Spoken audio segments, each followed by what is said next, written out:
Hello everyone, I'm Raghav, and this is the video tutorial for the contest, Leetcode Contest 400. This is the very first problem of the contest. It says that we have been given a string, and at every second, one of the two things will happen. Either someone will enter the waiting room, or someone will leave. And whenever someone enters the waiting room, he will take one of the chairs, and whenever he leaves, he will free up that chair. We have to return the minimum number of chairs we need so that um, everyone who is coming up in the waiting room should be able to have a chair for him, um, which would be initially empty, so that the person will take the chair. So it's like there is a room which will have some chairs, and every time, like every second, one of the two things will happen. Either someone will enter or someone will leave. We have been given that series of events in a string. So like in this case, it is E, E, E, E. And we have to tell the minimum number of chairs, the minimum number of chairs required, so that whenever someone enters the room, he will have a chair free so that he can take it. So like in this case, the first person can take this chair, then the next person can take this chair, the next person can take this chair, the next person can take this chair. Now, when the next person enters, there is no free chair in the room. So, this will not work if we have only four chairs. Whereas, if we had eight chairs, then the next person will be able to have a chair. The next person will also be able to have a chair. The next person will also be able to have a chair. And whoever entered the room was able to have a chair for himself. Let's say if it has a person left, like if the next event happens to be L, then in that case, one of the chairs will be freed and the person will leave. Now we have two free chairs in the room. All the others are busy. And our goal is to find out the minimum number of chairs we require so that everyone is able to have a chair. So one thing is obvious. Let's say if the answer comes up to be X at the end, then for all the like numbers greater than X, all of them would also satisfy the thing that whenever someone enters the room, we will have a free chair. Let's say if, like in this case, having seven chairs was enough. So even if I was having eight chairs, yeah, even if I had eight chairs or nine chairs, in those cases as well, I was getting the answer to be like at least everyone was able to have the chair. My answer, like my aim is to find out the minimum one of them. So I hope that at the very least, this thing should be intuitive for you. That if you knew you have X chairs and every second either someone is entering or someone is leaving, if you are having X free chairs right now and someone enters the room, then the number of free chairs will be reduced.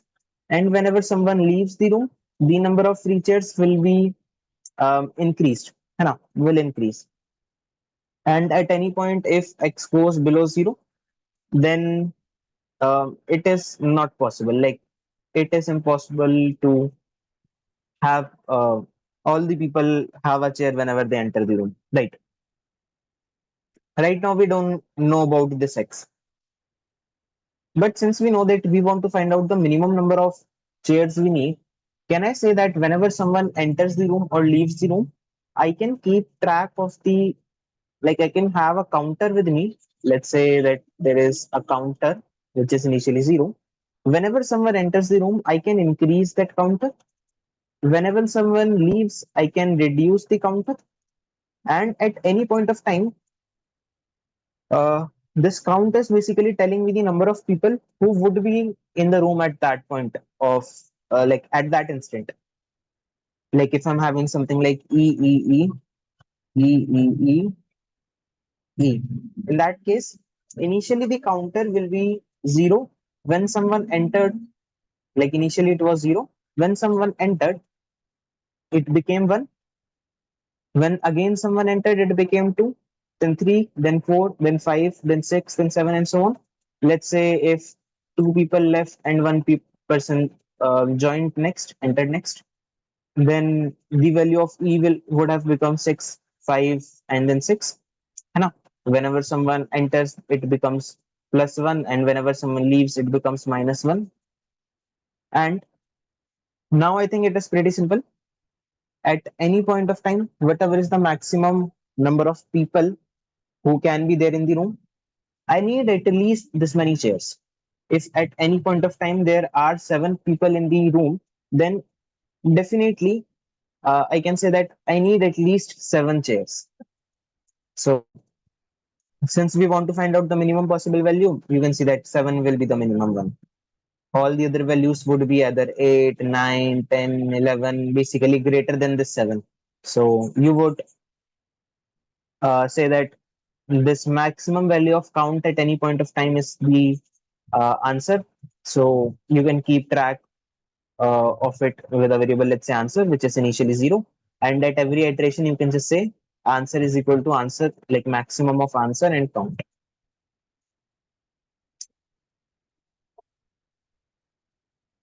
Um, the time complexity here will be just big of n because we are just iterating over the string, the given string, and the time complexity, like the space complexity, will be big of 1. Like the auxiliary space complexity will be big of 1 because we have not been um, creating anything like a string or vector. We are just declaring two variables, count and answer, and maybe one variable I for traversing the for loop. So for traversing the string, so we are just using some constant space. Let me show you my implementation here. So here I'm having two variables, count and answer, and I'm going on for each and every character in the string. And in case if the character is E, it means someone entered, so count will be increased, otherwise count will be decreased. And I'm just keeping track of the maximum value of count at any point of time. Just in case if this looks confusing of how am I traversing the string, you could have written the code like this also. Um, n is equal to s dot length, and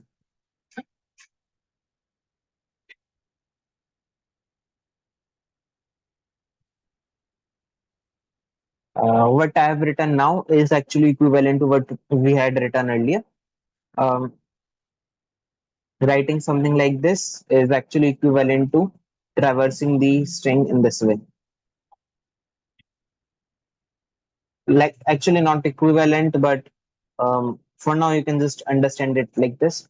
If you want to know more about for each loops, then just search about for each loops in C++. Just search about this thing on internet, you will figure out that how we are traversing here. It is a very handy thing to know about.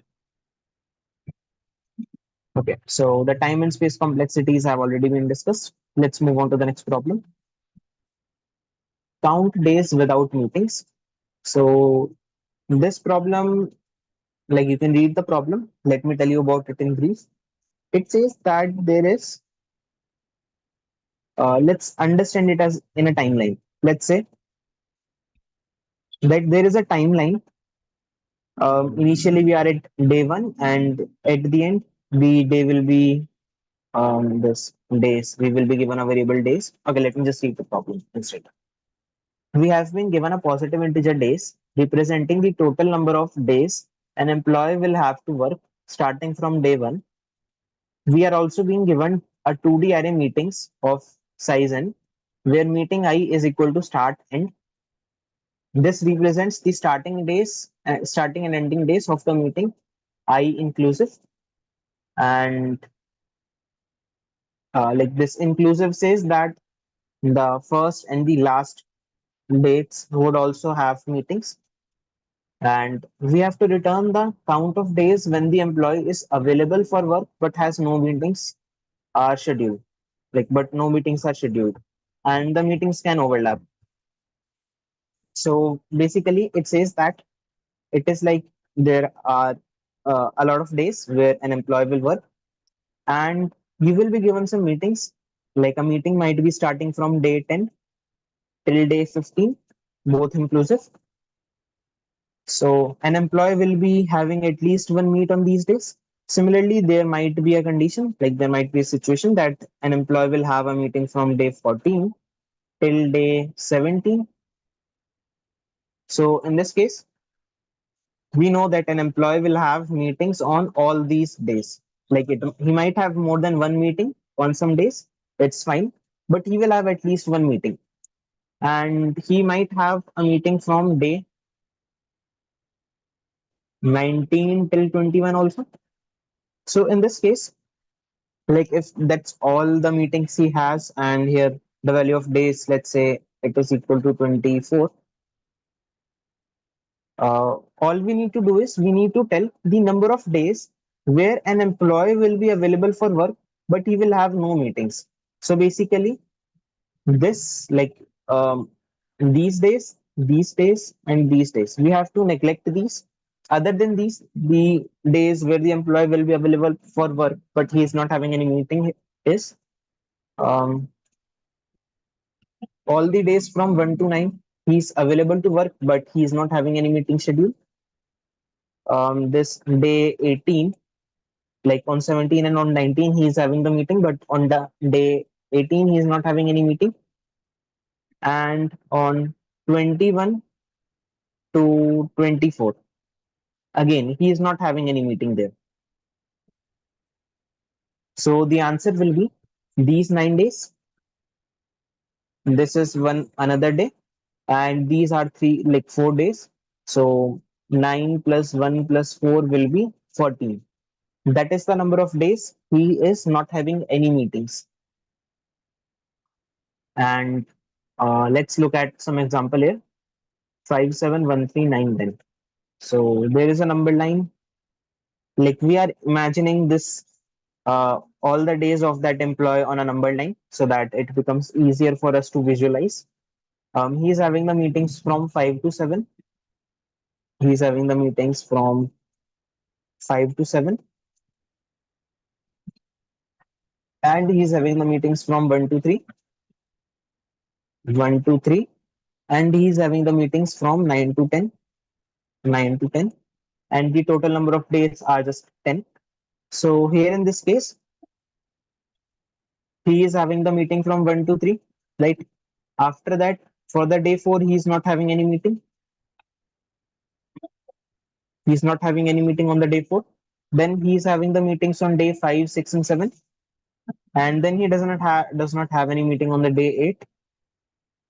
Then he has the meetings on days 9 and 10.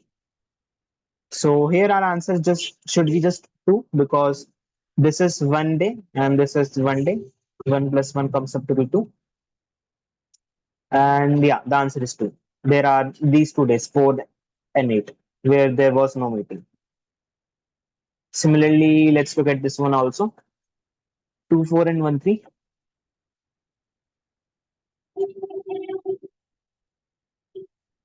The total number of days are 5, and out of them, from the day 2 till the day 4, there is a meeting.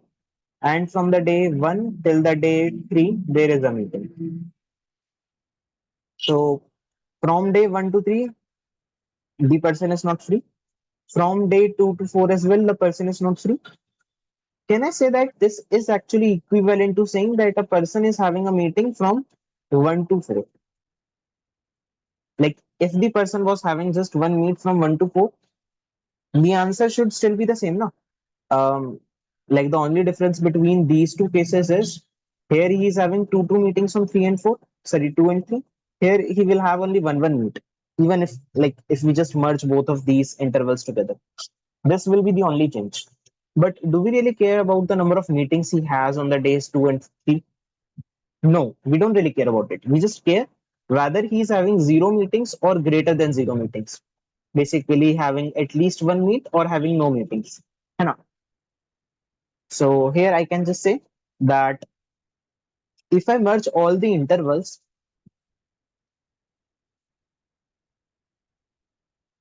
if I just merge all the intervals given to me in the given list of merge intervals, um,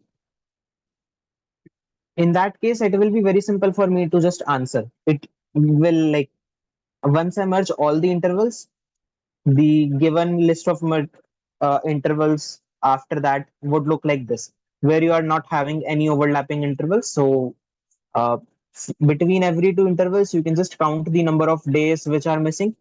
So between 7 and 9, you can just count the number of days which are missing. Similarly, here between 3 and 5. So when one meeting ends and the next meeting starts, before between them, how many days are there which are missing? That we will just have to count all of that.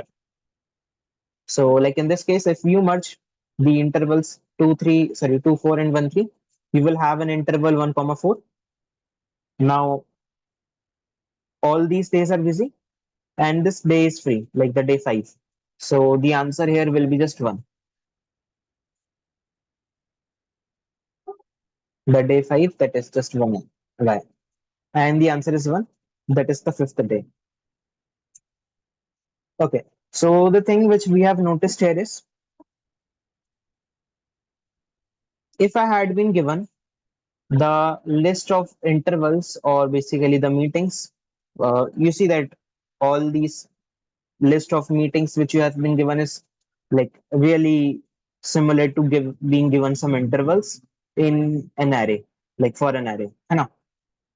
So if all of them are um, non-overlapping, if all the intervals are non-overlapping, then the answer was really simple to give.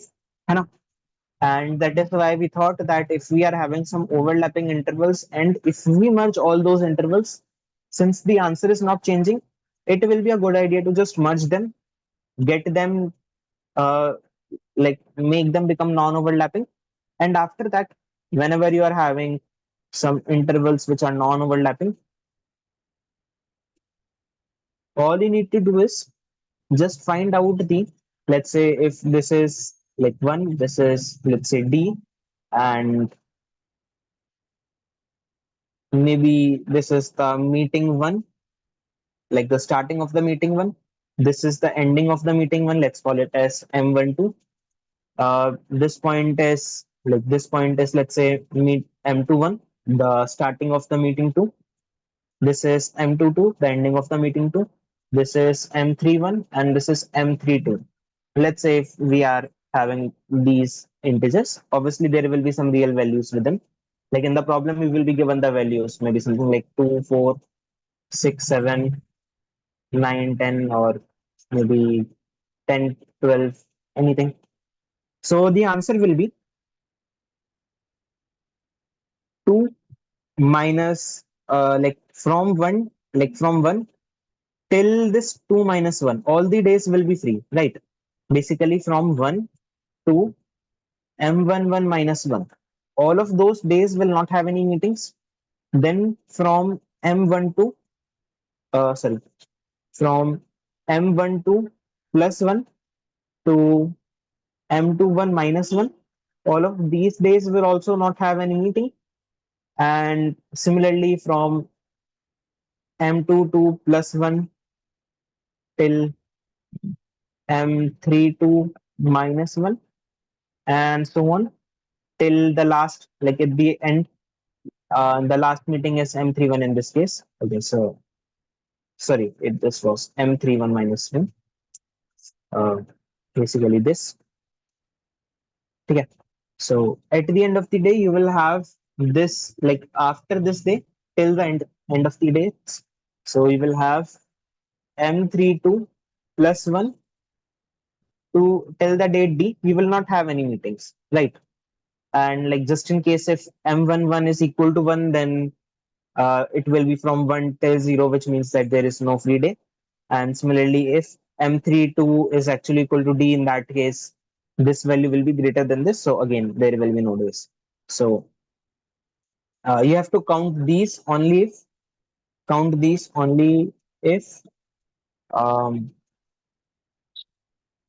M11 is greater than 1, and you will count this only if M32 is less than D. Okay, so that's good. And we know that if you are having like if you want to know the number of integers in the range L to R, all the integers maybe like 2, 3, 4, 5, 6, 7. If you have to figure out the number of integers in the range from 2 to 6, it will be all these 2, 3, 4, 5, 6. So the formula is simple, R minus L plus 1. Obviously, you don't need to cram it. I'm just mentioning it just in case if there is someone who doesn't know about it. Um, I'm not sure when would you know get to know about it. Like I was being taught about this in school. As an example, from 2 to 6, there are 5 people, which is exactly equal to 6 minus 2 plus 1. Um, so all we need to do is just say M11 minus 1, this is R, minus 1, this is L, है ना? And then add 1. So it becomes equal to M11 minus 1. Even in case if M11 is equal to 1, the formula will still give you the correct answer. So you don't really need to apply those if conditions. You can ignore them. Uh, but you should definitely have this thing in your mind for once that uh, whether I should have the if condition or not. So even if you put the if condition, it's not really that bad. And similarly, here in this case, the number of days will be M21 minus 1 minus M12 plus 1 plus 1. So it will become equal to M21 minus M12 minus 1. So we just have to go for all the intervals one by one. Now for the part of merging two intervals, this is a standard problem which you can actually find on GFG as well. If you search about merge overlapping intervals GFG, you will find out this block, and they have covered the way you can merge two intervals. So for now, I'm not discussing about the way we can merge the intervals because this has already been written here. I don't remember from where I studied about it, but um, this is something you should definitely study about. You might be asked this as a direct problem in your interviews for applying for the software engineer roles, of being given some intervals and you have to merge them. So for now, I will actually discuss about a different way of um, like once you know about merging the intervals, you don't really have to actually merge them for solving the problem. Like if you merge them, the problem will become simple, but you can solve it without merging as well. For now, I am expecting that either you know how to merge intervals or you have looked at the blog, that article which I showed you here. Either you have looked at it or you already know how to merge intervals. So just as a recap of what we do, if you're having some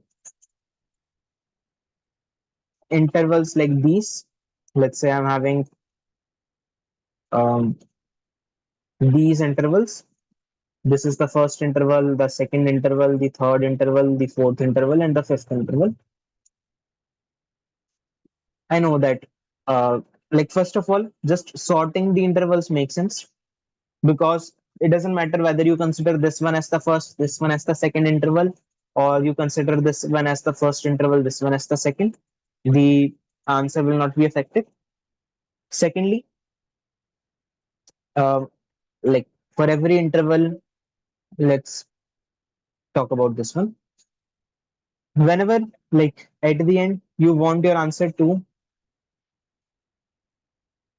at the end, you know that you want your answer to look like this. This is the first interval, and all the intervals, like all these intervals, will be merged like this. So, as soon as you saw this interval, oh, sorry, as soon as you saw this interval, you can just have it in your final intervals. Then, when you see the next interval, just have it being drawn. Then, when you see the next interval, like you would tend to draw it here, but the thing is, the last interval which you had ended up here, and the interval which you have right now starts from here. So since the starting point of the current interval is less than the ending point of the last interval, um, it makes sense to just merge them right away. So for the last interval, you will just say that it is, instead of ending here and the current interval starting from here, you will say that you are having one interval which is starting and ending here. Then the next interval you have is this one, right? You are having this interval. So by the way, when I said that we are sorting intervals, we are sorting on the basis of their starting um, points. So the interval which is having its starting point coming first has been taken first. So again, like there is an interval which is starting and ending here. Its starting point is coming before the ending point of the last one. So again, I can just say that the interval, like the ending point of the interval, can be changed to this guy, the maximum till now. Then for the next interval, which is this one, its starting point is coming before the ending point. So again, you will just tend to merge these two intervals together. Whenever I say that we will merge two intervals, like you already know that the one with the starting point coming first would have already come. So the next new interval which we have got can never affect the starting point of the intervals after merging. It can only affect the ending points. So whichever one of them is greater, like not these. This is the interval you have right now, and this is the new interval. So whichever value is larger, you will have your interval till that time, till that position, which is this one. So this was just a recap. I did not discuss about this in detail because it will just take up a lot of time if I discuss it in depth of why are we doing all this. Like it would be pretty clear if you just read the blog and maybe search about it on internet if you want on YouTube. There will be plenty of resources available. Once you do this, now you're having all the intervals merged. Let's say you have stored them, stored the list of all the intervals in another vector. Now you just have to traverse these intervals and between them, like just count the number of free days like this. Now the thing which I did is, like, instead of actually finding out the new intervals, I just did something like this only, but I did not create a new list of intervals. Instead, what I did is, whenever I find out an interval, whenever I find out an interval, I will keep track of the last point of this interval. Okay. Initially, I said that last was equal to zero. Like obviously, there is no interval um, ending at the point zero. I just assumed that, let's say if there was an empty interval starting and ending at zero, since it will not affect your answer. After that, when you got this interval, when you got this interval, its starting point is, let's say, m11 and the last value is 0. M11 would obviously be greater than equal to 1. So M11 is, let's say, here. Like, let's say it is starting at 2. So I said that if last is less than 2, it means that the last point of the last interval is less than the current interval, which means that these two are different intervals. Like whichever interval was ending here and this current interval are different. So I just added 2 minus last um, minus 1 into the answer. Like we know that if you are having two intervals from, if you are having two intervals from, like whose, basically if you are having two intervals like these, and the ending point of the first interval is m12 and the starting of the next one is m21, then the number of points in between them will be equal to m21 minus m12 minus 1. We have actually derived it. So I'm just using that formula here. It will be 2 minus last minus 1. I have, in that way, I would have counted the number of intervals here. Sorry, the number of free points in this range. After that, for this interval, let's say if it was starting from 2 and ending at 4, I will just say that the value of last now is actually equal to 4 now. it will just become equal to the maximum of last comma, like every time last will become equal to max of last comma mx. After that, the next interval is starting at the point 7, right? Let's say if the next interval is starting at the point 7, again you would compare this 7. Sorry, this is not mx. This is last comma end of the current interval. So now you will compare this starting point of the next interval and the ending point of the last interval. This is this 4 and this 7. Last is less than 7. So we will do two things. Like earlier, your answer initially it was 0. Then you had counted this point. So now it had become 1. Now you will count the number of points in the range from 7 and 4 between them. It will be 7 minus 4 minus 1, which will come up to be 2. So your answer will become equal to 3, that is 1 plus 2. And let's say if it was ending at the position 12, so your last guy will actually become equal to 12 now. Then the next interval we see is this one. Let's say it is starting at the position 10 and ending at the position 18. So in this case, the last guy is actually greater than the starting of the next interval. Here last is greater than the previous guy, which means that the last interval and the current interval are actually having some overlapping area, which means that there will be nothing in between them. So nothing will be added, like you will not add anything to your answer. And last will now become equal to 18. Okay. The formula here, which we were using to find out the number of points in between, was nothing but start of I minus last minus 1 if the intervals are not overlapping. Now the next multiple, uh, next interval we will have is gonna be this one, and our last is actually here. So let's say the starting point is maybe 13, which is less than last, so nothing will be added, and its ending point is, let's say, 22. So last will become equal to 22. Then you're having maybe next interval from 14 till 20. So again, last is greater than the starting, so nothing will be added, and the answer will remain to be 3. And ideally, it should have been like there are 2 points here and there is 1 point here. So ideally, till this point, the answer should have been 3. After that, there will be just one more thing. From the end of this interval till the point D, um, like from the end of the last interval till the point D, you will have to count the number of free days as well, which in this case will be nothing but D minus M32 plus 1 plus 1, which will be equal to D minus M32. Here again, if you wanted to use the same formula, you could have imagined that if there is some interval starting from D plus 1 and ending at D plus 1, then you would not have to take this case explicitly, but we can write up some if else conditions on our own. है ना? So it's not a problem.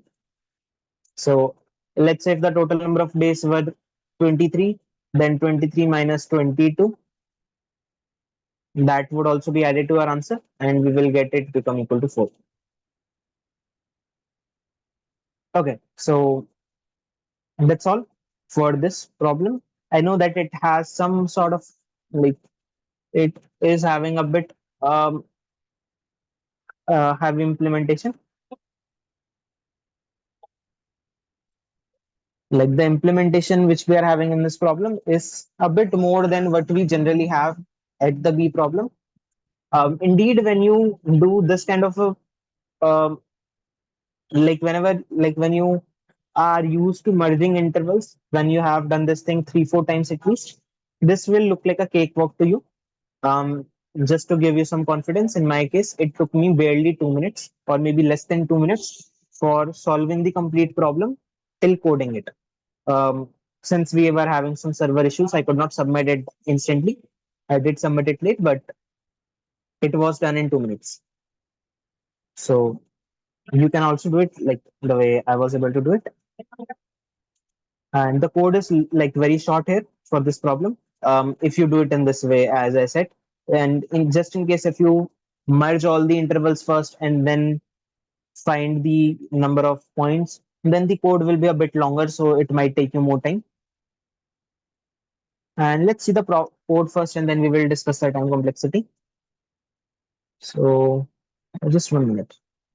Yeah, I'm just recording. Okay, so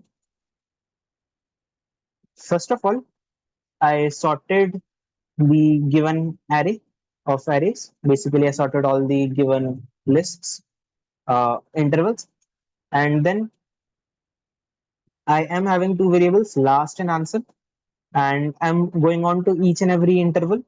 In case if the current interval is greater than last plus one, actually you can have last here as well. Like it will be the same thing. For now, I will keep it in the way we had it during the explanation. So if the start of the current meeting is greater than the end of the last meeting, in that case, we will just find out the number of days in between. And like obviously, if we are having something like a meeting ending on the day 10 and the meeting starting on day 11, then there will be no days in between. That is why the formula which I had written, like the condition which I had written earlier. Oh yeah, by the way, in the like in the contest, they had actually given it a name meeting. I changed it to A because I was willing to write shorter code. Like I was not willing to write meeting again and again. I just wanted to write a shorter name for the given vector. So if you're having like AI0 being equal to last plus one, then obviously nothing will be the like there will be like nothing will be added to answer. I know because we are adding AI0 minus last minus one. So that's why even if you write it as this, it's still fine. And if you write it like this, it's still fine. Both will work. And then we are having last equal to maximum of last of the end of this meeting. So here AI0 is the start of the ith meeting and AI1 is the end. Okay. This loop is working in big O of n time complexity. This is working in big O of n log n time. And at the end, we are covering up the case of the last day of work minus last meet, ending of last meet. So this is nothing but this formula, like not formula, but the expression which we have derived. And then at the end, I'm just returning the answer. That is the number of free days I found. For the part of space complexity, we are not creating anything like we have been just creating a few variables like n, last, answer, and this variable I. We have only created a few variables which will take big of one time complexity. And we have been sorting. So sorting takes big of log n time. Just in case if you didn't know, if you are performing like the sort function, it will internally have some sorting algorithms like quick sort and some like it's a combination of three different sorting algorithms. I don't really remember them exactly. I think it's quick sort, intro sort, and insertion sort maybe. I'm not exactly sure of the three algorithms, but it will take big of log n time. Sorry, big of log n space.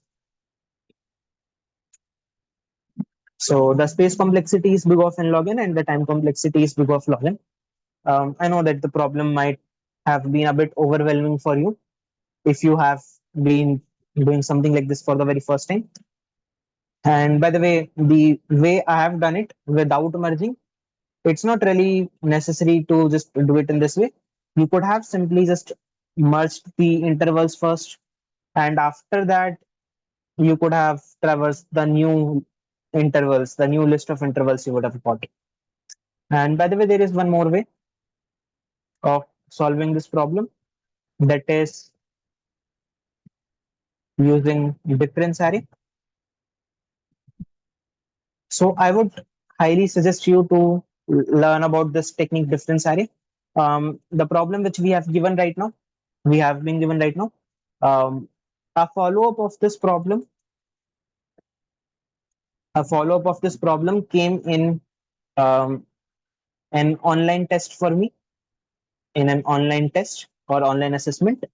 Um, it was trilogy, yeah. In the online assessment of trilogy, or you might know it as Code Nation. And that could have been solved using difference array, but not by merging. Or yeah, it could not be solved using merging. It could have been solved using difference array. Um, for learning about difference array technique, here is the video I will recommend to you. This is by Priyansh Agarwal. This is the video from where I had learned about difference array when, like last year, when at that point of time I did not know that there is a technique known as difference array, and the technique is not difficult to know. Um, it is easy to understand, so you can learn about it. It is like similar to prefix sum arrays, or maybe you can say that whatever prefix sum arrays does, it does the exact opposite of that. And like you can just watch the video; it's really good. And I think that there might be a few more videos.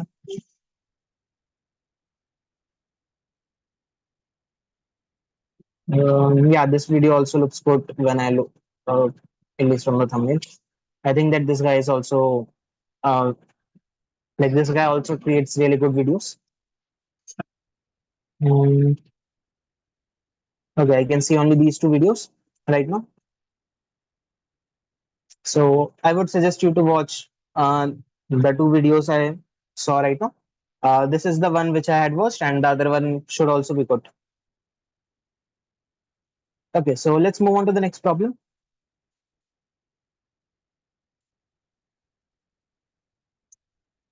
This is lexicographically minimum string after removing stars. The problem says that we have been given a string S. It may contain any number of like star characters. Our task is to remove all the star characters. While there is a star, we have to do the following operation: delete the leftmost star and the smallest non-star character to its left. If there are several smallest characters, you can delete any one of them.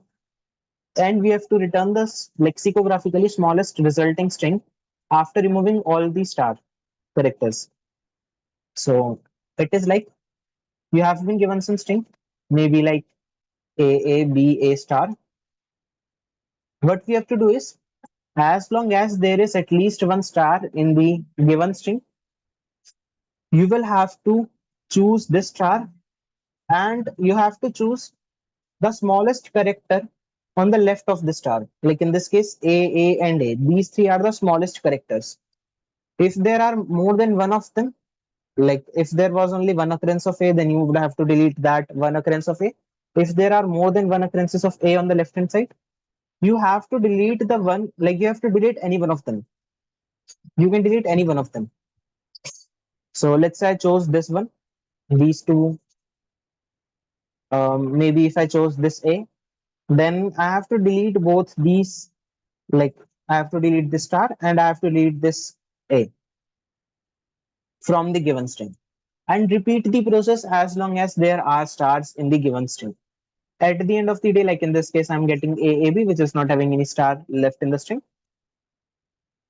Among all the strings which I can obtain in this way by choosing some, like one of the smallest elements of the like one of the smallest elements on the left of the leftmost star, what I have to do is I have to create, like I have to find the lexicographically smallest string possible. I have to find the lexicographically smallest string possible at the end of the day. So right in, like in this case, we had three choices. One of the choices was, while deleting the star, you could delete this A. In that case, you end up with AAB. If you had deleted this A instead, then you would have ended up with ABA. And if you had deleted this A, then you would again have ended up with ABA, right? We want to find out the smallest possible, lexicographically smallest possible, which is coming up to be AAB in this case. And these two aren't. So right now, we know that if there were multiple stars in the, like if there were multiple star characters in the given string, you know that the leftmost would be deleted. So there is only one choice for you to delete the star, even if there were multiple in the given string. But if there are multiple characters which are the smallest ones on the left hand side of the leftmost star, then which one should you delete? It is a mystery for us. So let's try to think of it with respect to this, that we want to find out the smallest lexicographically smallest possible string. So let's say if there are multiple A's coming up, maybe if there are four A's coming up, then there are some B's and maybe A, some anything like this. And then there is a star. So along with this star, along with this star, you will have to delete one of the A's.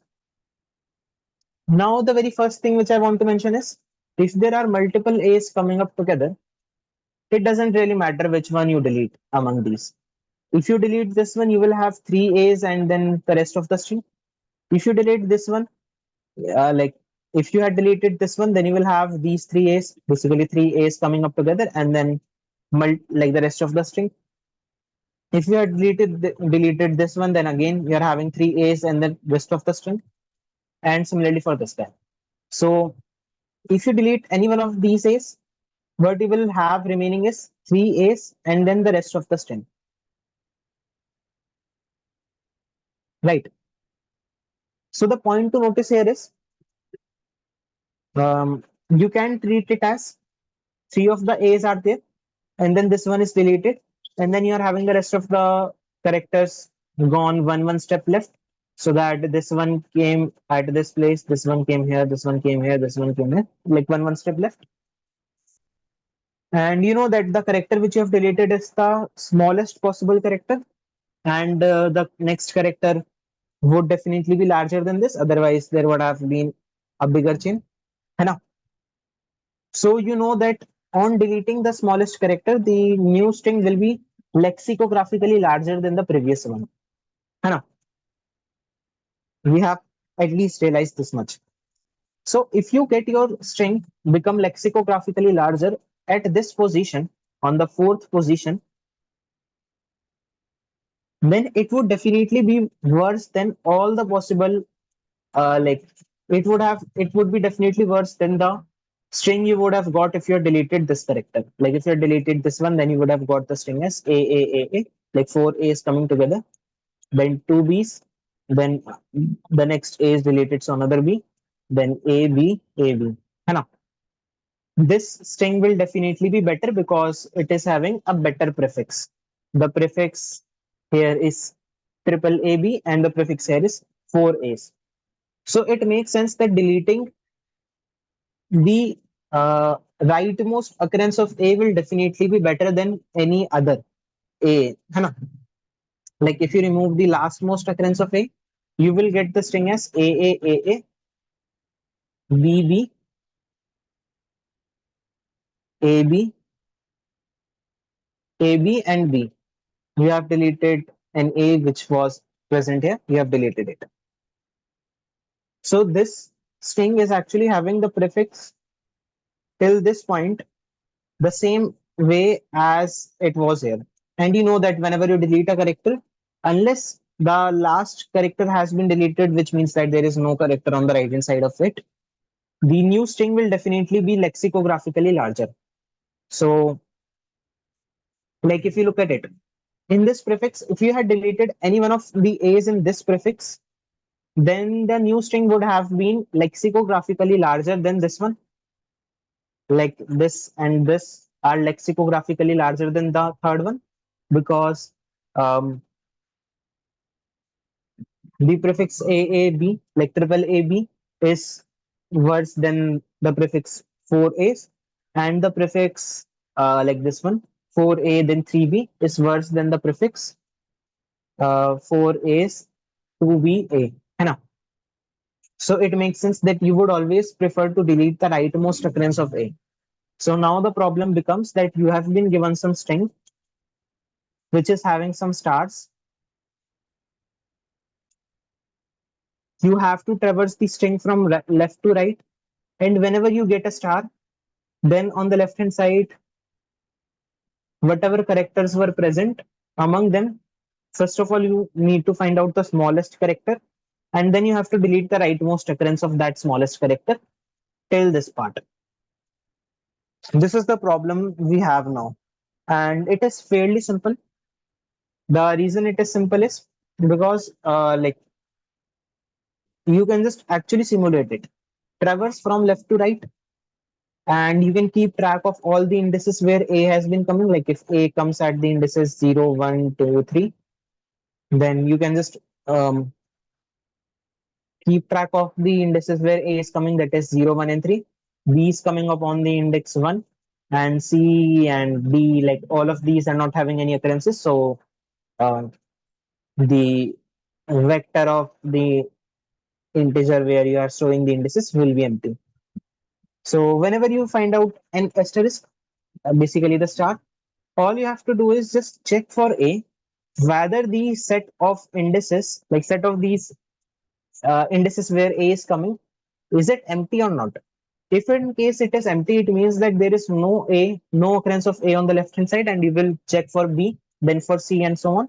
And if a is not empty, then you can just delete the largest possible value in it.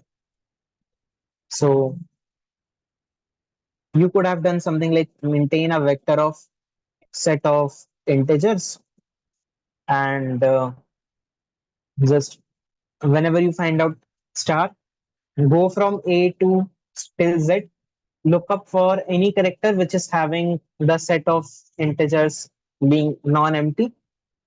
So you will traverse from like when you're creating a vector of set of integers, instead of having the keys as a b c d, like for a you will be storing the sets at the indices index 0, then 1, then 2, then 3, until 25 index. This is like the 25 is for z. And so you will traverse it from I equal to 0 till I is to less than 26, basically greater less than equal to 25 or less than 26. And in case if, like if you named it as um, maybe for now I'm just naming it as b.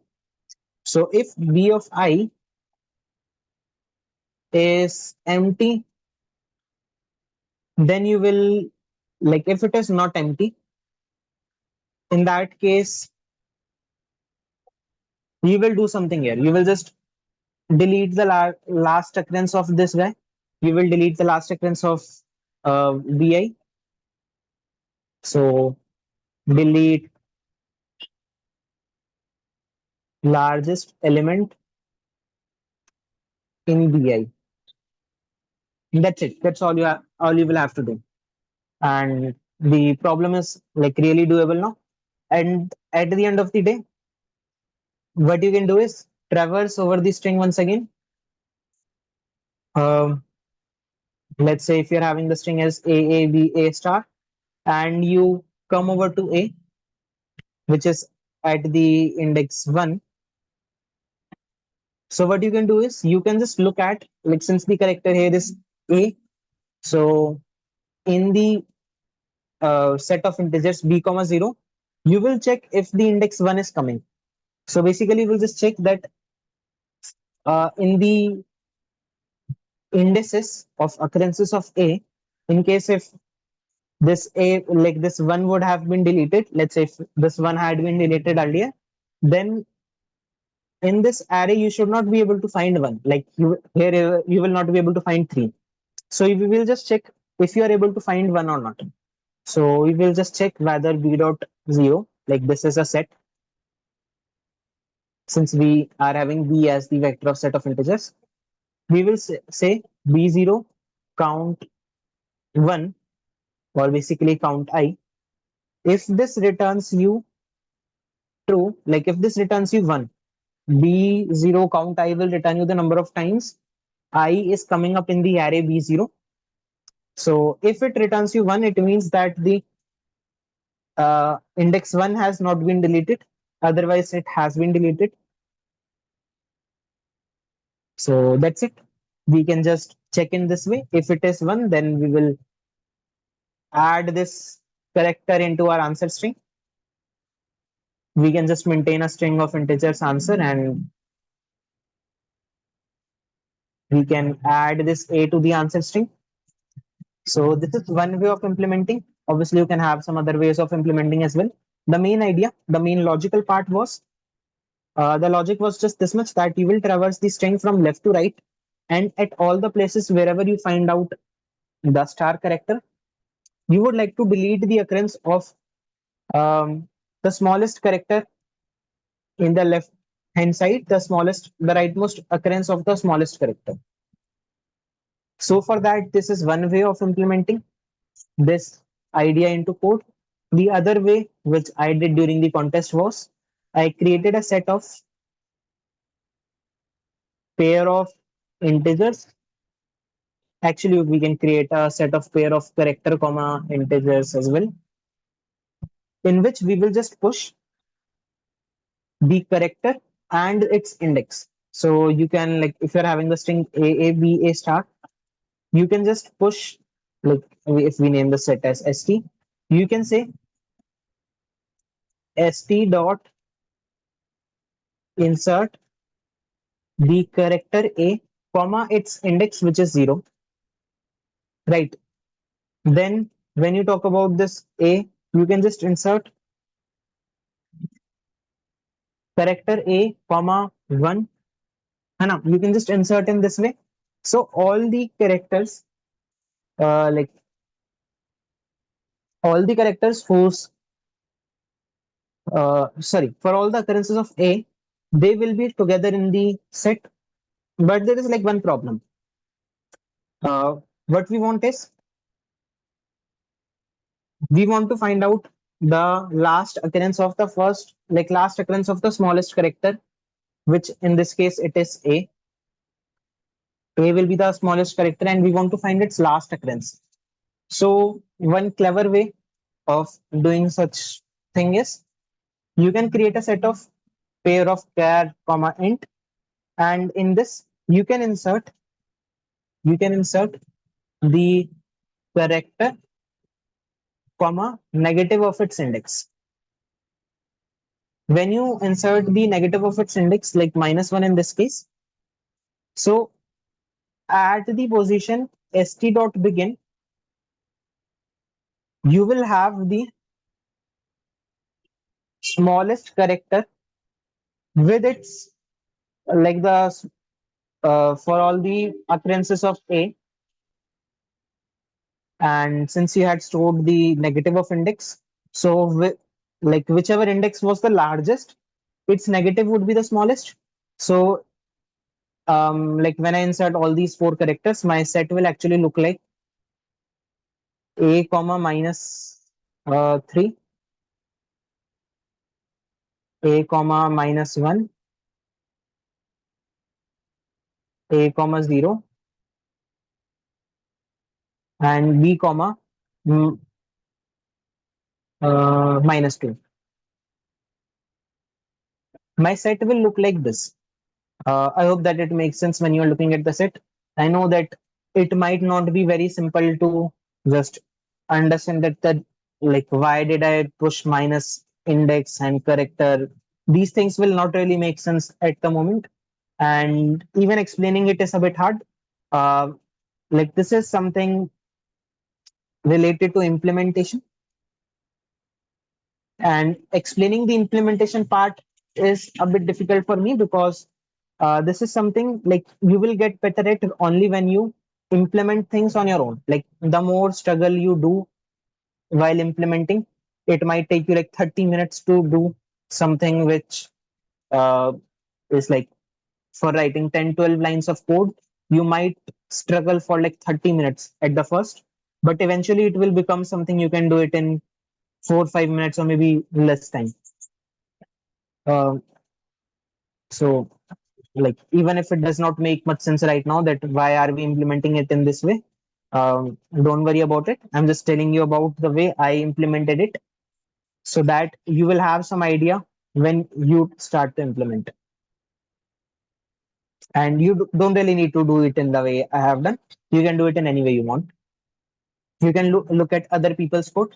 For problems like these, it is a really good thing to just go to the leaderboard.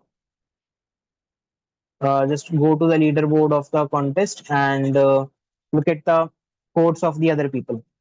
That how did they implement? Let me just show you how, like what I mean. Just go to the contest page, go to the leaderboard, and maybe look at the people who did very fast. Like this is a code. He's a grandmaster. You can maybe look at his code or maybe look at someone else's code. This is Raghav. He's also very famous for speed. So like see, he wrote a very small code. When you look at other people's code, you will get used to this, that how are they writing the code very fast. Like just learn from them. Maybe you can look at my code also.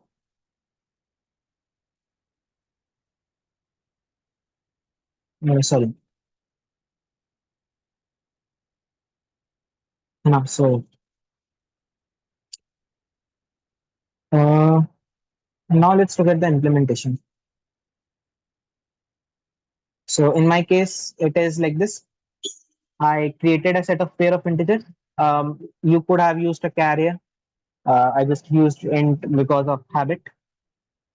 And I created a set of integers del in which I will keep track of all the indices which I delete from the set, from the string.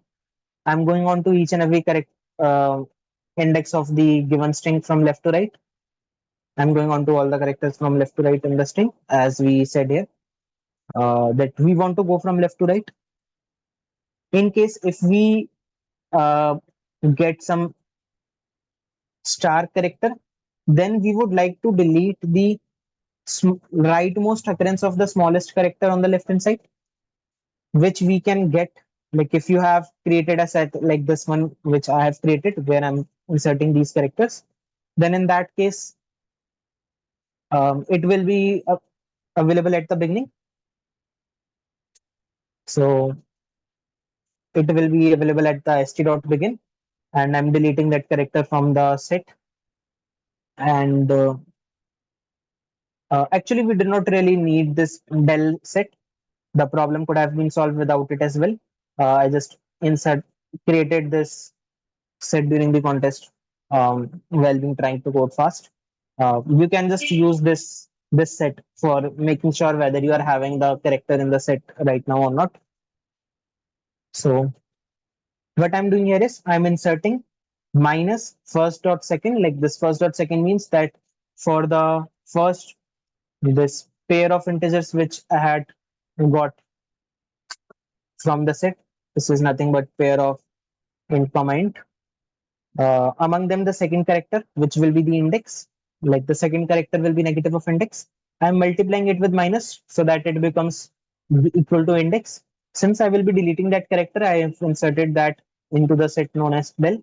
And I will be deleting the current character as well. So I've inserted that as well in the set. And otherwise, if the current character was not equal to the star character, then you would just insert that into the set. So the way I have been creating, like inserting it into the set is si minus a for converting the character into an integer, like for making this character a become equal to 0. I'm just subtracting a from it. So it will become like equal to 0 here. If it was a character like b, b minus a will give you 1 and so on. And then at the end, I'm traversing the string once again. And for every character, I'm checking that in case if it has not been deleted, then insert this character into the answer array, answer string. So the time complexity here will be um, this loop is having n iterations. And in each iteration, I'm having like if my code goes inside this if loop, then I will have login time because I'm having operations of login time complexity here. And here also I'm having operations of login time complexity. So for the for loop, the time complexity will be n login because I'm having n iterations and each iteration is having login time complexity. And oh, sorry. Yeah. And after that, I'm having this for loop, which is also having size like n iterations, and in each iteration, I'm having a login time complexity operation. So this for loop will also take big of login time, n login time. So the time complexity is n login, and the space here is apart from the given string, we have created a set of pair of integers and this array. In total, both of these will have big of n time, big of n space, and we have created a string answer which will also have big of n space. So overall, the space complexity is just big of n. So let's move on to the next problem. That is the fourth problem. The fourth problem was a lot simpler than what we expect from the fourth problem. Like D is easy. The only prerequisite for you for this problem is, oh yeah, before coming up with this problem, like for this problem, there is one thing which I would recommend for you. Like in this case, what I had done was I was inserting the negative of the index, but there is one more thing which we could have done. That is, we could have created a custom comparator for set. This is a handy thing to know about. You can look at the URL or maybe just search about the title on internet. You will find this Osako guide article, and there they have actually taught about multiple ways of creating your custom comparator for sets. And this article is also recommended, custom comparator and coordinate compression. This is a very frequent thing. You would very frequently use custom comparator for your arrays. And there is one more thing. This problem could have actually been done without the help of sets also. Um, like you could have actually created a vector of int as well. Let's say with v size 26. And the point is, whenever I insert some character, let's say I insert um, at the index si minus a, if I push back I, this, oh, okay, just 1 minute.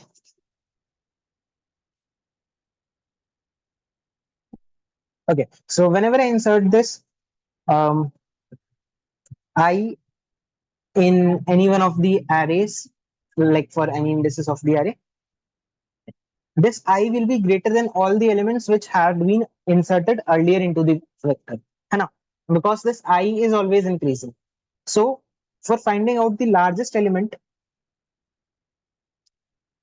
I can just simply say, like, first of all, I will have to figure out the smallest character. So in case if Vj is not empty, in that case, the index of the rightmost guy with the smallest value will be nothing but Vj dot back. Because the largest, like the rightmost element would have been inserted at the last in the vector. And for deleting this occurrence, you can just say Vj dot pop back. And at the end, when we wanted to check whether the current element is present or not, here in this for loop, you could have said something like if um,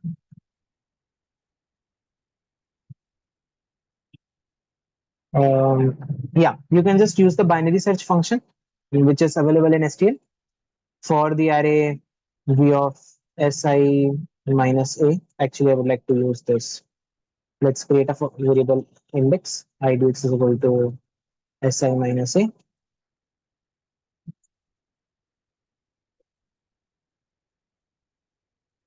You could just search in, like you could just search about this in the with the help of the binary search function.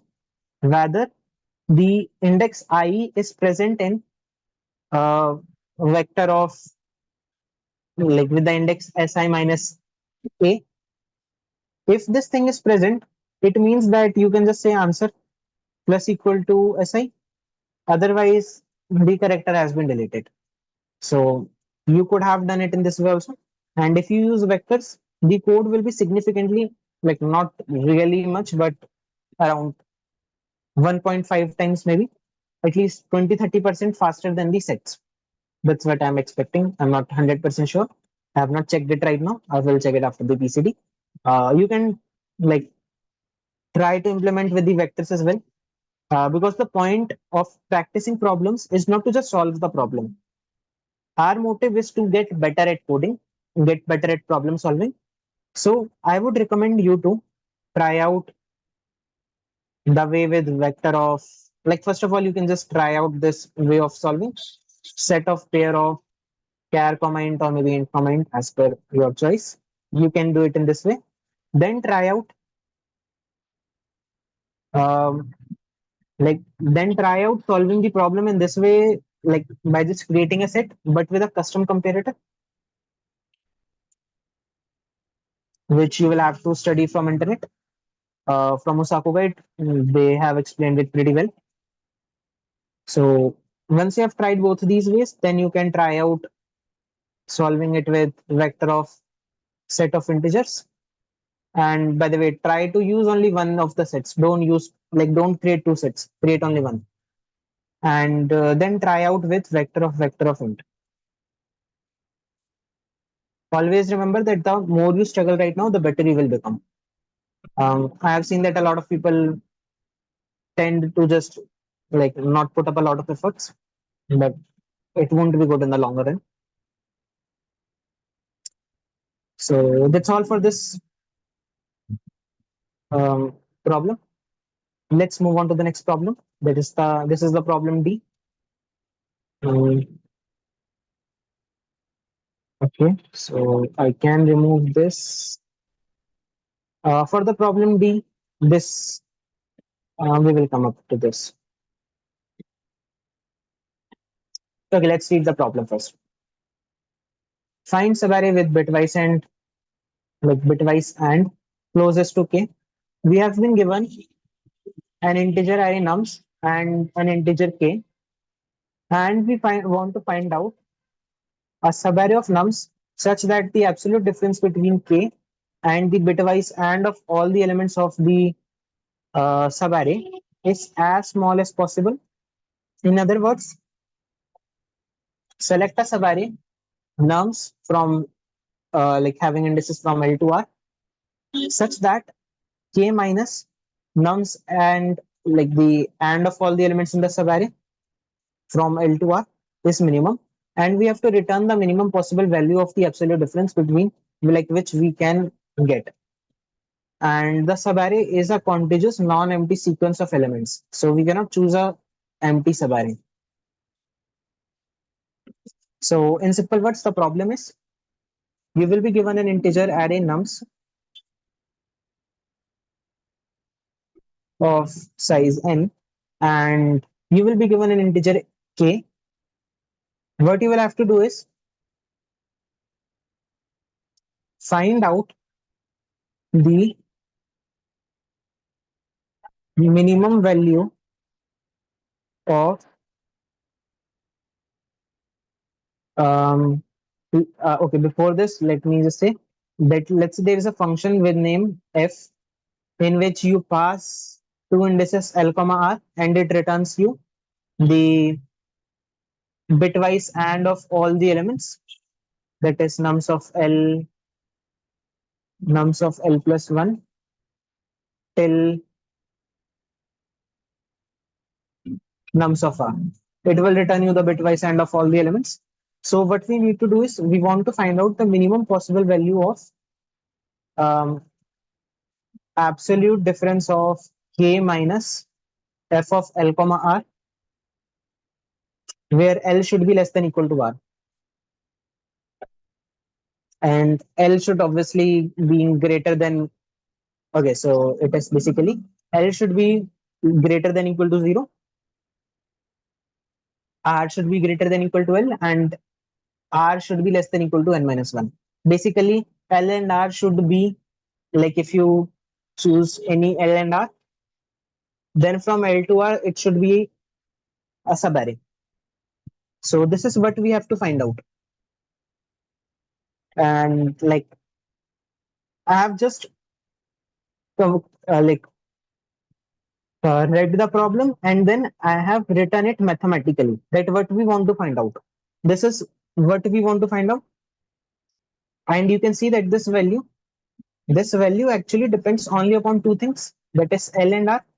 So if you run two for loops, one one for loop for L, where L belongs to the range from 0 to n minus 1, and inside it you run up another for loop where R belongs to the range from L till n minus 1, and you can just check, like you can just find out L comma R for each and every one of them, and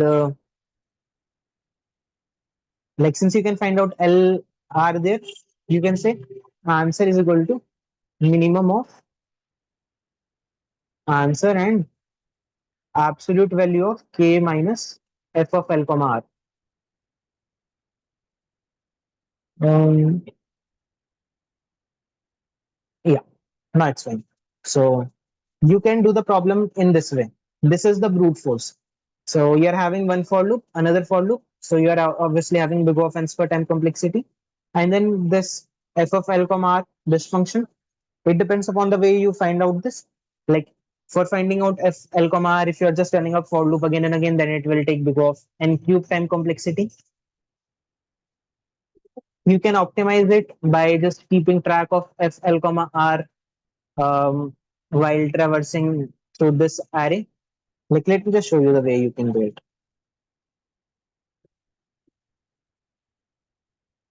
So you could have said,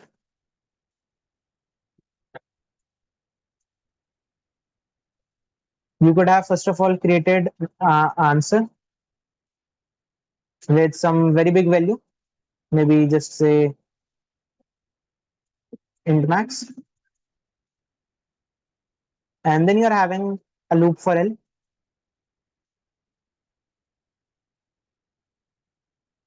and then you're having a for loop for R.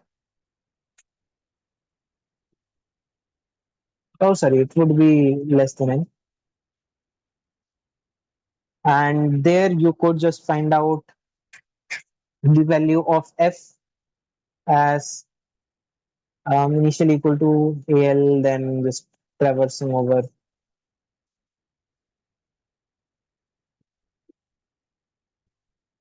the array and then finding out F link AI.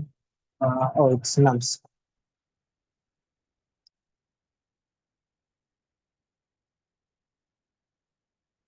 And then you could just say that answer is equal to the minimum of answer and absolute of k minus f.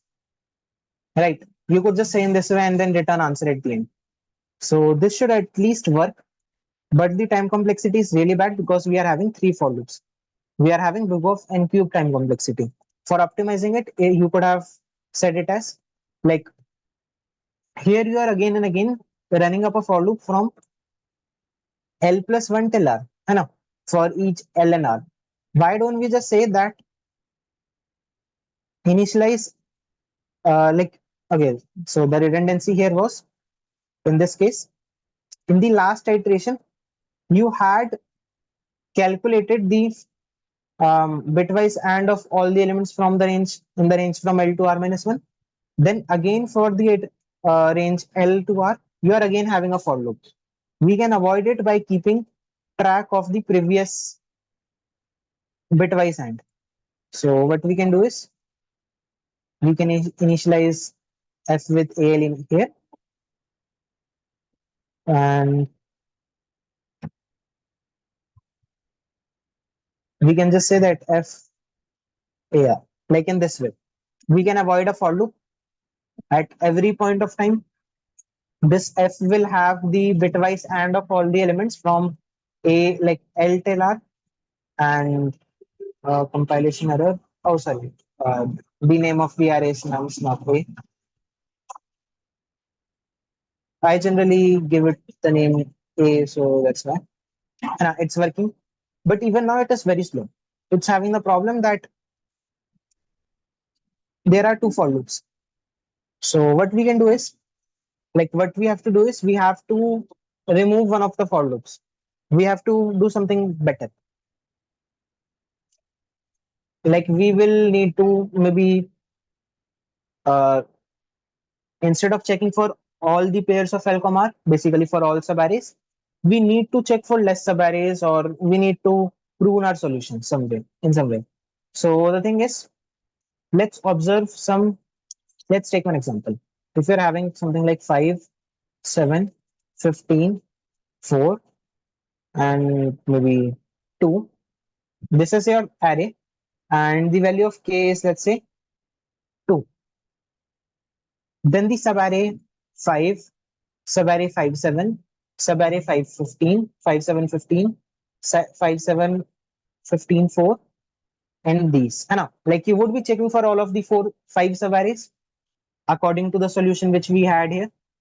And now we will be checking up for all the subarrays. But the thing is, for the subarray with having only 5, the bitwise and will be 5. Next subarray will have the bitwise and again 5, like 5 and 7 is just 5. Is also 5. The and of 5, 7, and 15 is also 5. The bitwise and of 5, 7, 15, and 4 is actually equal to 4. So for now, I'm just writing the bitwise ands. And the bitwise and of 5, 7, 15, 4, and 2 is 0. Can you notice that as the subarray increases, as you add more and more elements to the existing subarray, the bitwise and will either remain the same or it will decrease. This is because if you are having a number, like if you are having two numbers A and B, the bitwise and of the both the elements A and B would either be less than, like would be less than equal to the minimum of A comma B. This is a well-known thing. It can never be greater, because if you are having two numbers, maybe 101 in bitwise and the other one is,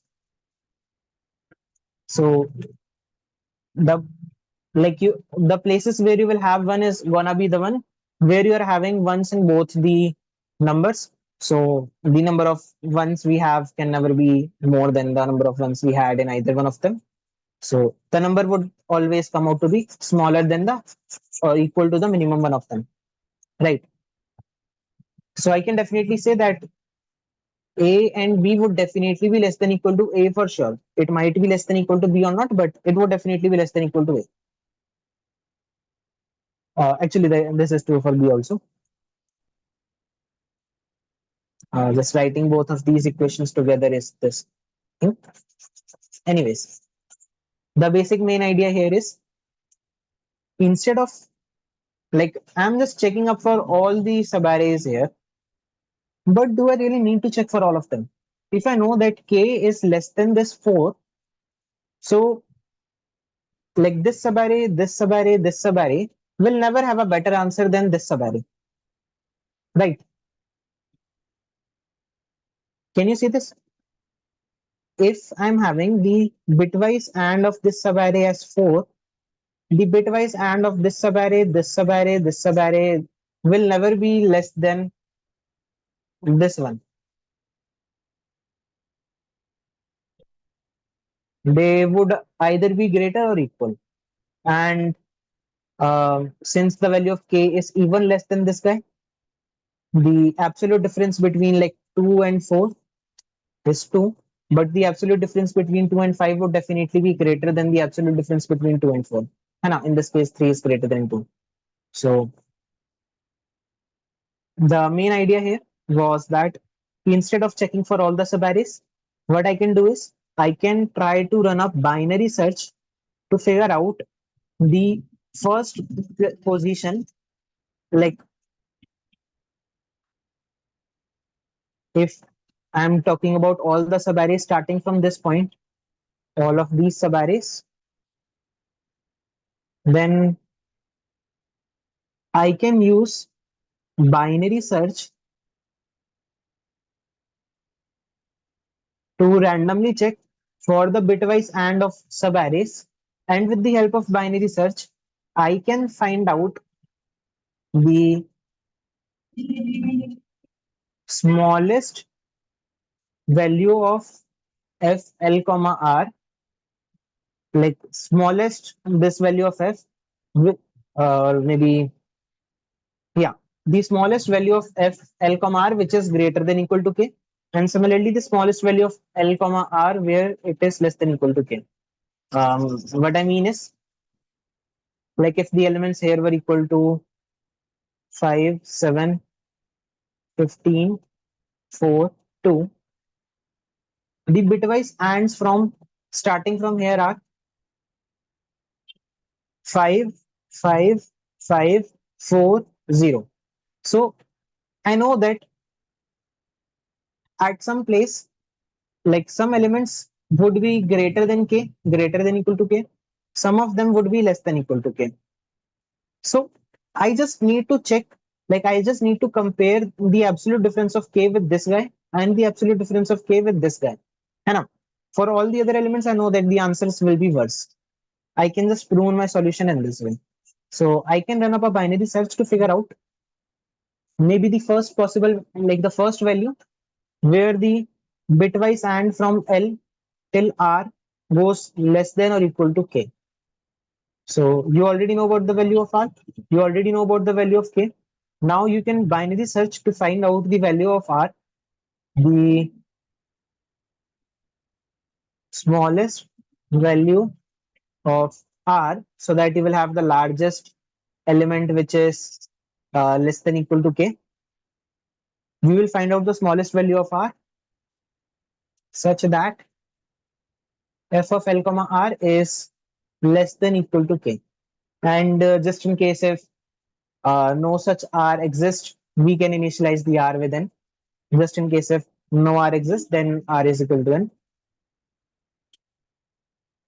So in this way, you know about the L. You are just figuring out the possible value of R, like the figuring out the first element where the bitwise and goes below k, and then you can just check for these two bitwise and, like the bitwise and from here till here and the bitwise and from here till here. Now the thing is, for calculating the bitwise and of any subarray from L to R, basically calculating f of L comma R efficiently, since we want to, like we cannot run up a full by for loop from L to R. Like if you run a for loop from L to R, it will be big O of n, which is very inefficient. And here we cannot even use prefix sum arrays, like prefix. You cannot create something like prefix and arrays in the way we create prefix sum arrays. It will not work. This is similar to how prefix max doesn't work for calculating the maximum bit in a range. You will have to run something like segment trees. Like you will have to use either something like segment trees or sparse table. Use any one of these data structures. In my code, I used segment trees. Those sparse table is faster, I think. Or it would be sort of same, because like for creating sparse table, you will have to have n log n time complexity for building, whereas we might not have too many queries. So both of them should be similar in performance for this problem. So we can use a prefix like a segment tree for finding out the bitwise and of all the elements. If you don't know about segment trees, here is the video I prefer. Like here's the video I will recommend. When I was new to coding, I did get to learn about segment trees from this video. It was created by Stiver on his channel Take You Forward.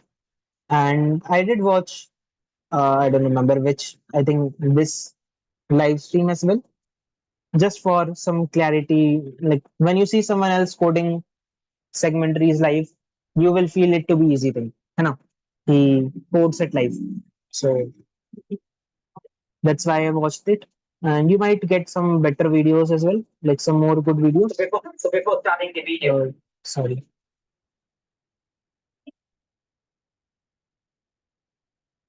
I just opened the video by mistake. Basically, you can just search for Stiver's video, or maybe you might figure out some better content if you want, like if you try. And um, there is one more thing, CP algorithms. I would recommend you to check out that website as well. They also have very good content for segment trees. And there is one more, Osako Guide. They also have, I think, good content for segment trees. And there is one more thing. If you are already aware of segment trees and you just want to learn one new thing, like this is for the intermediate people, you can learn about iterative segment trees. Iterative segment trees are much faster than the normal segment trees, and the code is also shorter. So um, whenever you copy paste your template of segment trees, it will look better. Like it is just this small code. Whereas if you look at the recursive template, it's like having a very big code. So you can check it out if you want. And one thing which you can obviously do is, even if you don't want to learn about segment trees iteratively, just copy paste someone else's code who has written code for iterative segment trees. And obviously, you never have to make any changes in this. You only have to make changes in this part. Okay, very well. So, like now, we have actually got to know about the logic part. Main thing which you should always focus for problem solving is the logic part. The implementation part is also important, but this is something you will get better at when you code on your own. Like by just watching a video, you cannot become better. You cannot get better at implementation, though you can get better at logical ability if you're looking at some very high rated coders, especially like GMs. Like one thing which I used to do was look at Utkarsh Gupta's old PCDs, and even for Priyansh Agarwal, I used to look at their like not old PCDs, but the screencasts or at Amnix screencast. That how are these people thinking? You can get to learn a lot more about logic, and by looking at their codes, you can get better at implementation. Like you can learn about new tricks for implementation. So now this is my code. The way I implemented it. The basic idea is I'm having a for loop for L going from L to like left to right. For each L, I'm just running up a binary search to figure out the first position of R, where the f of L comma R should be less than equal to K. This is the smallest possible value of R where this thing happens, which means that f of L comma R minus 1 will be greater than equal to K. And the next thing is, which you need to handle here, you might get R equal to N in some cases. Basically, if let's say you're having, like maybe if you're having L at the last position and L is greater than, like K is equal to 2 and the position element here is greater than K itself. So in this case, the value of R I'm having is, I just defined R with N. Like it's up to you. If you want, you can just define R with minus 1 or whatever, just in case if you don't get any answers. And the next thing is, sometimes you might have R being equal to L, like the initial position, maybe the value of nums of L might already be less than or equal to K. So in that case, R will come up to be equal to L. So like both these things might not be defined all the time. So whenever you want to check for f of L comma R, just check if R is not equal to N. And whenever you want to find out the value of f of L comma R minus 1, just check that L should not be equal to L. Sorry, R should not be equal to L. For applying binary search, it is simple. I'm just having uh, the starting range from L, the ending range till L minus 1. And for the middle, I just check what is the bitwise AND of all of these elements. If the bitwise AND of these elements comes up to be greater than K, then I know that I need to add up some more elements. Then the value of k will reduce, like the bitwise and will reduce. So my search space will now become this, and um, otherwise it will come to the left.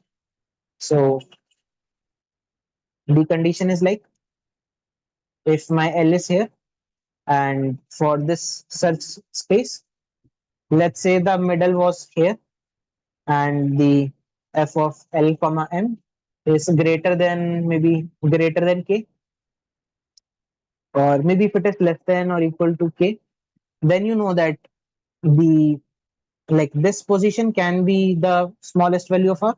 So you will just say that your possible value of r is actually equal to m, and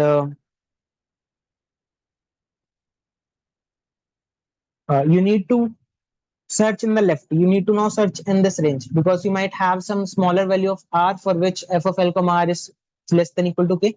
So now you will say your end, like if this was your E, the end of the search space, it will become equal to m minus 1. And if S is the start of your search space, then in the else condition, S will become equal to m plus 1. And I think it's fairly simple for applying binary search. If you know about segment trees, I think you definitely know about binary search pretty well. So for now, you can just ignore the template. This is just a template which I have already created, and I just copy pasted it. During contest, we just copy paste the templates. And this is also a template which I've created. I've already created. Again, you don't really need to worry about how is my segment tree working. It might look very complicated to you if you have just studied about a normal segment tree. This is, like, some people call it as a generic segment tree,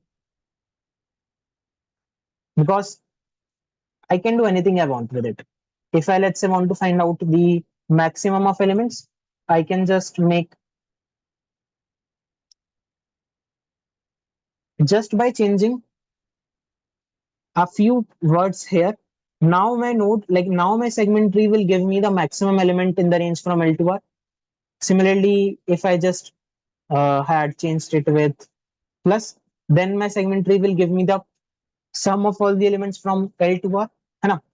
So this is why people generally create segment tree in this way. You have to make changes at only one place, and with changing only a few keywords, you will be able to change the way your segment tree is working. You almost never have to make any changes inside this part. Although you can actually make changes. Instead of running up a binary search here, people, um, like, you could have actually done something like walking on segment trees. I think it's known as walking on segment trees. It is difficult to do iteratively. It's difficult. So it's oops. It is generally better to write recursive code in that scenario, unless you are really good with iterative segment trees. And, like, you don't really need to worry about this. Once you study about segment trees, you should be able to implement a segment tree on your own, which will give you the minimum or maximum element in some range. Sorry, the bitwise and of some element, like range L to R. So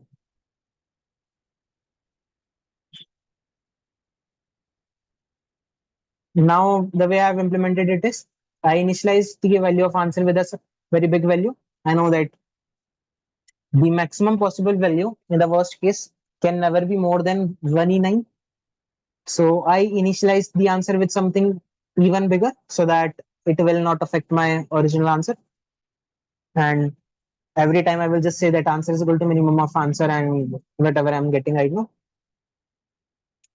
And I created a lambda function with name find. It will, like, inside this, I will just give the value of L. Like in my code, instead of using the words I, L, and R, I have been using the word I, index I. I will just pass this index, and this function, in this function, I'm applying a binary search to get the smallest value, res, like smallest possible index for which the bitwise and is less than or equal to k, which I am storing with the variable res. Now again, the binary search in like the way I have applied binary search might look a bit complicated, um, but it's like you can just code it on your own. है ना? You don't really have to code in the same way I have done. You can just code in the way you like the most. I'm just making it look a bit simple now. Um,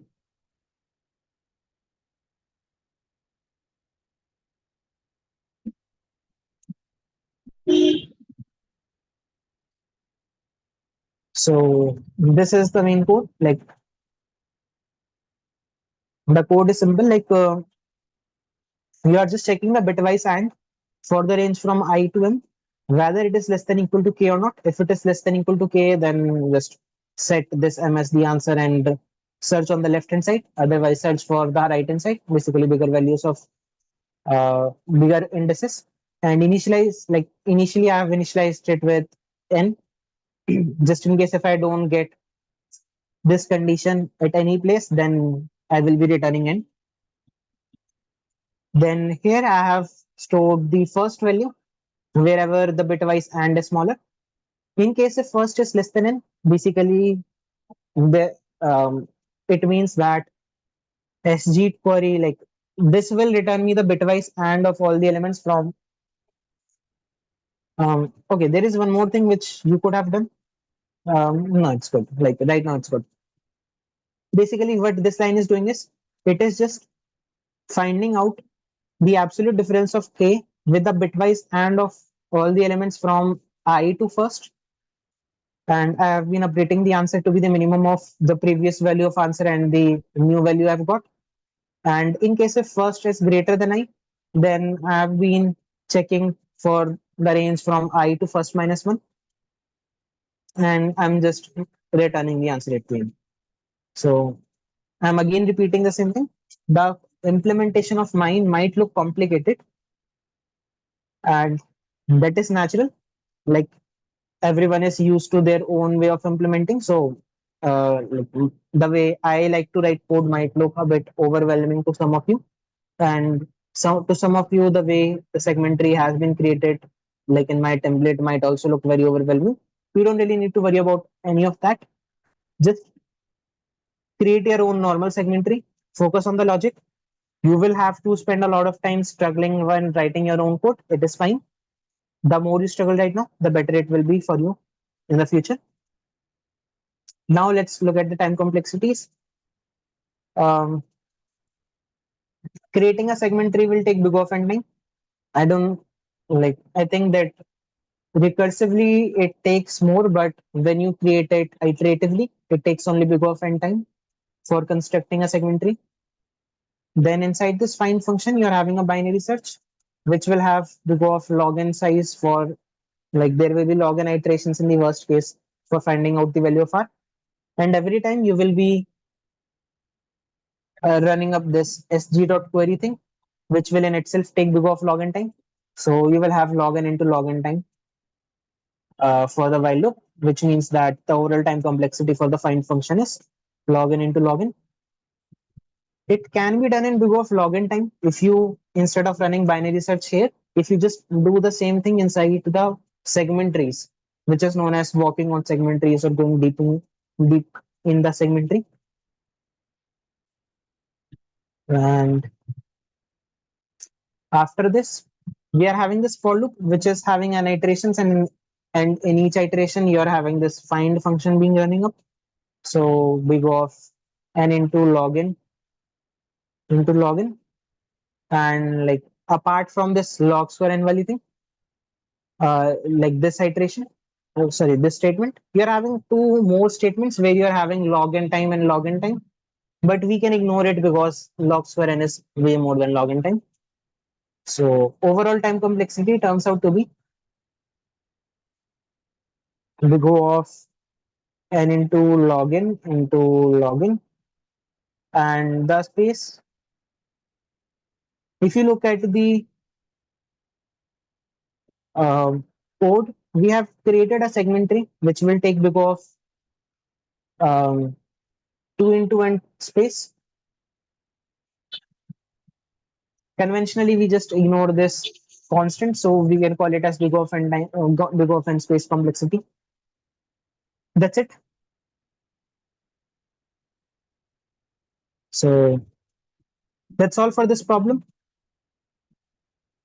I hope you liked the editorial. You did learn something new. That's what I hope. In case if you did learn something new, then please mention it in the comment section. Um, and please tell me whether you liked this editorial or are there some suggestions. I tried to discuss more things, and the PCD I think has gone a little longer. So tell me about your views for this. I will try to make changes in case if um, some of you have some different suggestions. So thank you for watching the video. Bye.